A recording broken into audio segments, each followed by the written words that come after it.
भूर्भुवः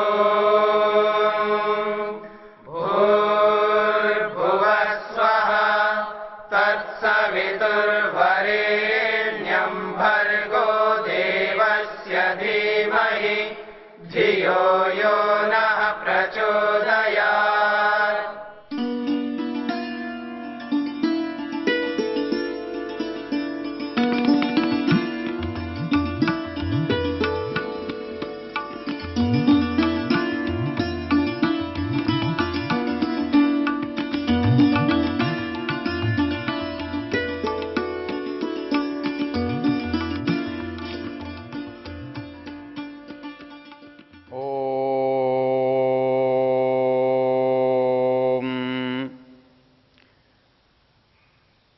हम एक वेद मंत्र का चिंतन कर रहे हैं।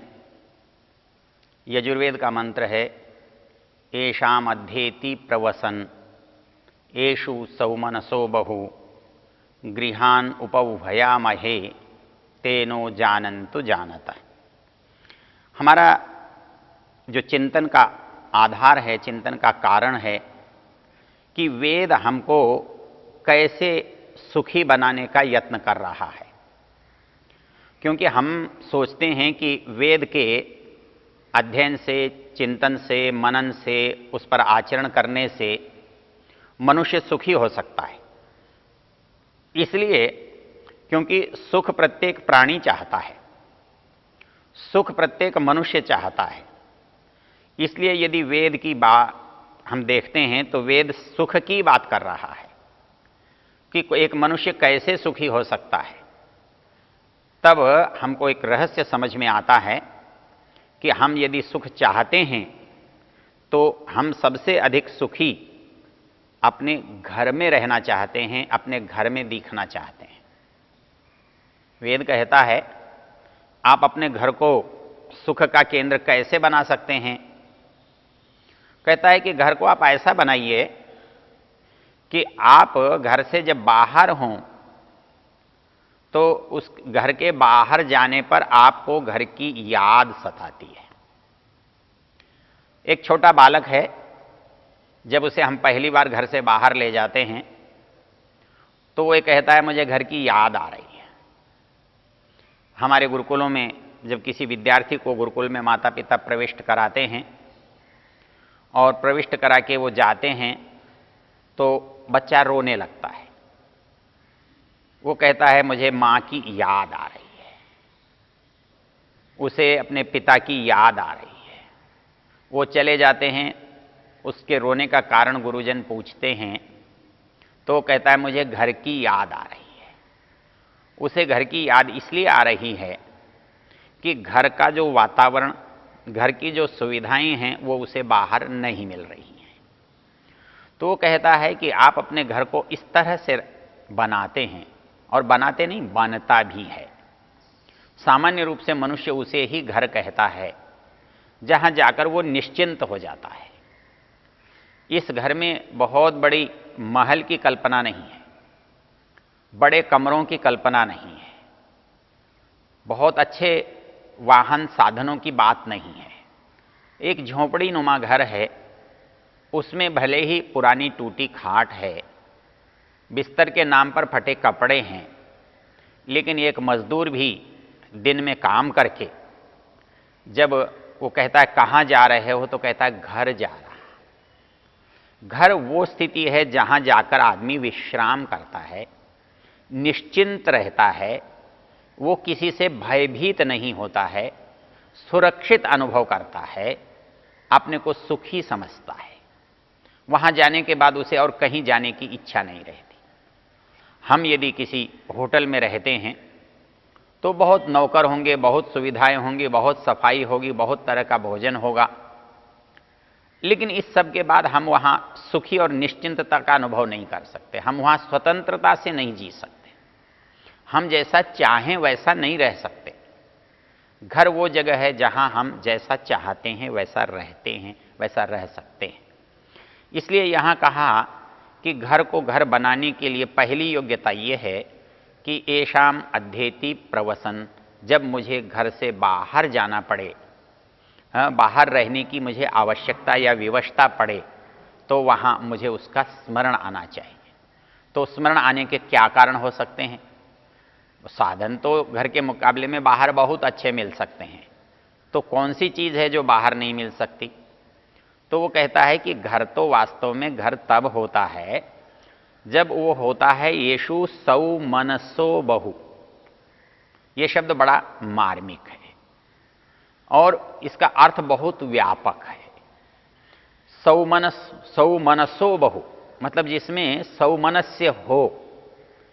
जब कभी आप संस्कृत के शब्दों पर विचार करें तो उनका अर्थ उनके अंदर ही निहित होता है, और आप उस पर थोड़ा सा भी ध्यान देंगे तो शब्द की जो आत्मा है वो आपके सामने एकदम समुपस्थित हो जाएगी। यहां जो शब्द प्रयोग किया है वो है सौमनस।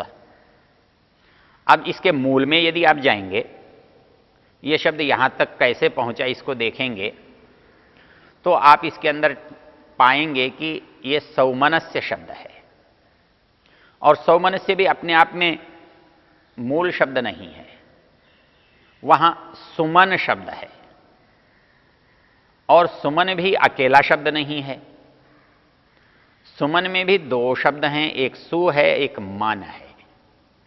तो उसमें मन जिस शब्द से हम परिचित हैं, वो परिचित मन शब्द ये बता रहा है कि ये मन केवल मन है, इतने से काम नहीं चलता। तो मन अच्छा भी हो सकता है और मन बुरा भी हो सकता है। बुरा हो सकता है यही दुख है, अच्छा हो सकता है यही सुख है। अर्थात सुख वो है जो आपके मन को अच्छा करे, अच्छा लगे। तो मन को अच्छा लगे ऐसी कौन सी बात है? तो यहां पर एक शब्द बनाया कि हमारा मन जब विस्तृत होता है तो सुखी होता है, जब संकुचित होता है तो दुखी होता है। तो संसार में जितने भी कार्य हो रहे हैं उनमें से प्रत्येक कार्य का हमारे मन पर एक प्रभाव होता है। वो मन पर प्रभाव हमको कभी मन को विस्तार देता है, कभी संकोच देता है। तो जब वो मन को विस्तार देता है तो हम अपने को सुखी अनुभव करते हैं, और वही कार्य, वही विचार यदि मन को संकोच देता है तो आप दुख का अनुभव करते हैं। तो जब हम विक्षोभ की स्थिति में होते हैं, विकास की स्थिति में होते हैं, संकोच की स्थिति में होते हैं, तो हमारी जो ये मन की परिस्थितियां हैं, मन की दशाएं हैं, मन के ये भाव हैं, वो बताते हैं कि आप सुखी हैं, दुखी हैं, कैसे हैं। तो वो ये कहता है कि मन को सुमन बनाओ। तो सुमन बनाने के लिए बड़ी चीज कसौटी है, किस काम को करने से मन प्रसन्न होता है तो वो काम अच्छा है। इसके लिए एक विशेष शब्द मैं आपसे निवेदन करना चाहता हूं। यदि उस शब्द पर आप विचार करेंगे तो ये रहस्य आसानी से समझ में आएगा। आप जब मन आपका विस्तृत होता है, विकसित होता है, तो आपके चेहरे पर प्रसन्नता के भाव प्रकट होते हैं, और उस प्रसन्नता को जब आप अधिक व्यक्त करते हैं, बहुत अधिक रूप में बताते हैं, आप उसे हंसी कहते हैं, उसे खिलखिलाना कहते हैं। अब ये जो खिलखिलाना शब्द है, इसका यदि आधा विचार आप देखें तो खिलना एक शब्द बनता है, और वो मन जो है वो खिलने की एक दशा है। तो इसलिए सुमन वो मन है जो खिला हुआ है, जो विकसित है। इस बात को समझने के लिए हम बाहर एक उदाहरण देख सकते हैं, और वो बाहर का उदाहरण ये है कि हम बाहर सुमन किसे कहते हैं। बाहर भी एक सुमन नाम का पदार्थ है, एक सुमन नाम की वस्तु है, और उस सुमन को आप सब जानते हैं, और वो सुमन कहते हैं फूलों को। क्योंकि फूलों की और मन की जो दशा है वो समान है। जब फूल के अंदर प्रसन्नता का भाव होता है तो वो फूल खिलता है, और जब वो खिलता है तब वो सुंदर लगता है, सुगंध देता है, आकर्षक होता है। वैसे ही इस मनुष्य का मन है।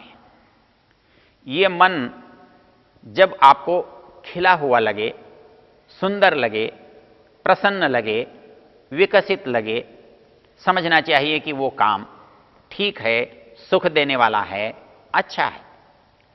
और इसके विपरीत हमारे मन को संकोच का लगे, परेशानी का लगे, तो हमें वही अर्थ समझना चाहिए।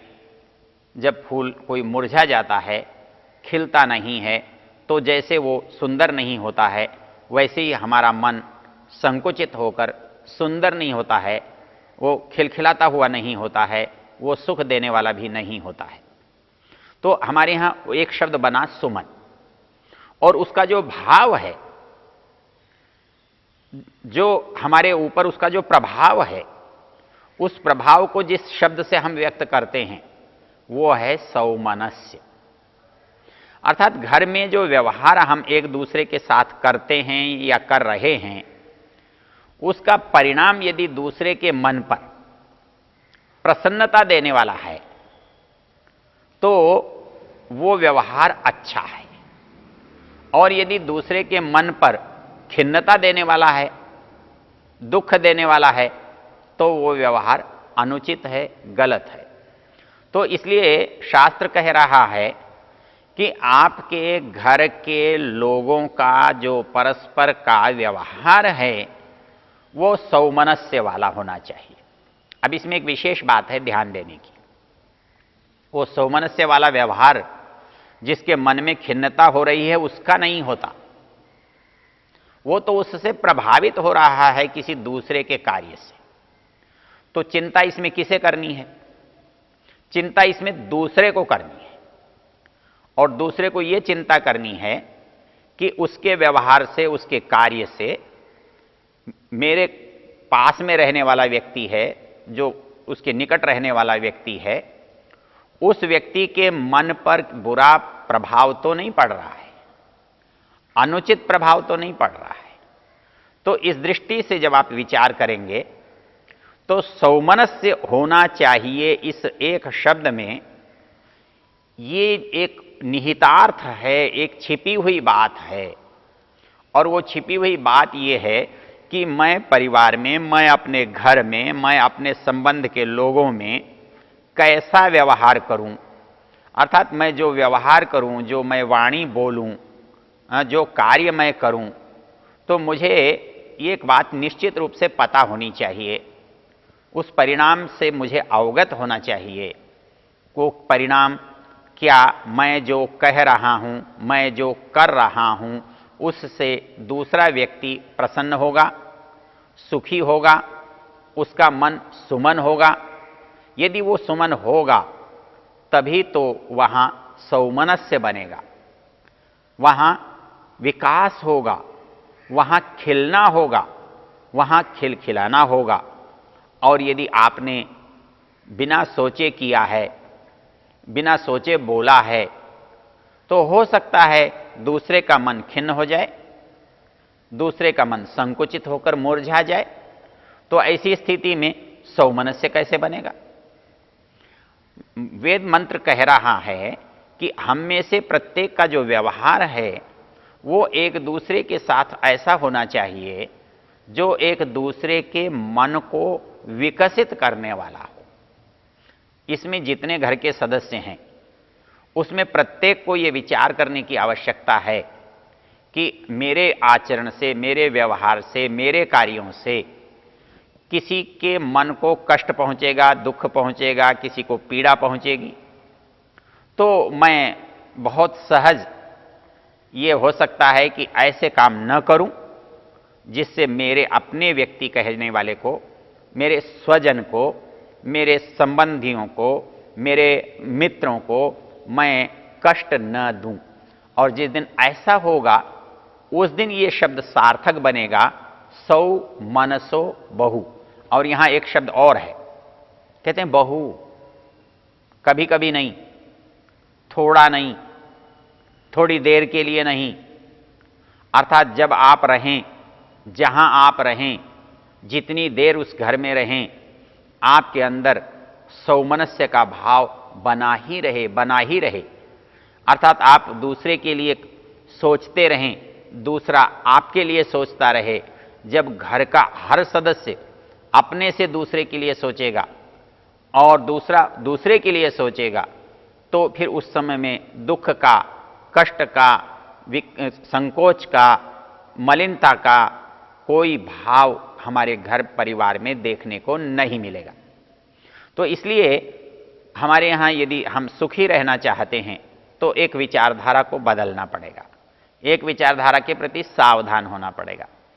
सामान्य मनुष्य की प्रवृत्ति पशु के समान होती है, तो पशु के समान होने पर व्यक्ति केवल अपने बारे में सोचता है। वो ये सोचता है कि मुझे इस घर में क्या मिलना चाहिए, घर के लोगों के द्वारा मेरे लिए क्या किया जाना चाहिए। जब सब आदमी ऐसा सोचेंगे तो सब एक दूसरे से दुखी होंगे, क्योंकि वो सब अनुभव करेंगे कि जो मैं सोचता हूं मुझे मिलना चाहिए, शायद दूसरा उस बारे में सोच ही नहीं रहा है, उसके मन में भी नहीं है कि आपको ये इच्छा है, आपके मन में ये आवश्यकता है, आपकी चाहना है, इस पर उसका विचार नहीं है। इस दो कारणों से नहीं है। एक तो यह है कि आपके मन की बात को वो जानता नहीं है, इसलिए नहीं है। और दूसरी उससे महत्वपूर्ण बात यह है कि वो भी आपकी तरह अपने लिए ही सोच रहा है।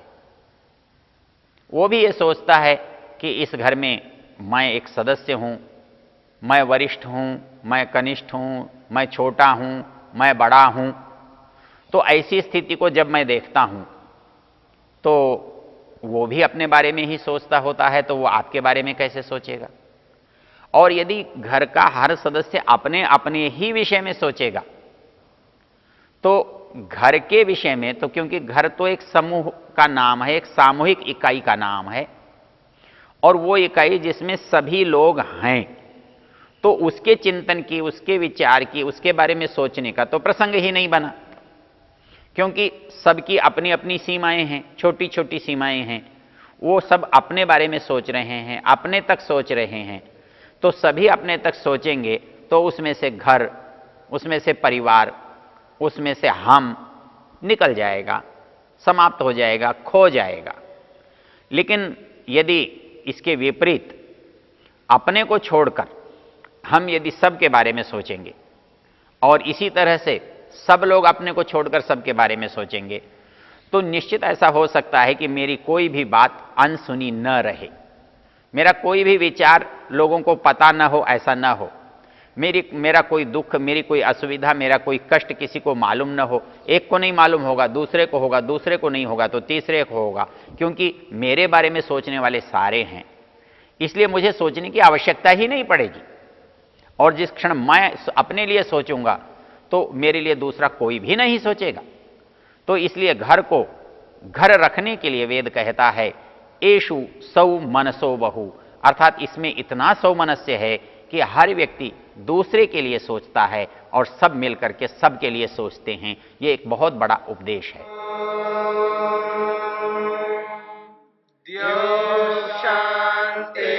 शांतिरंतरिक्षं शांति पृथिवी शांतिरापः शांतिरोषधयः शांतिः वनस्पतयः शांतिर्विश्वे देवा शांतिर्ब्रह्म शांति सर्वं शांति शांतिरेव शांति शांति।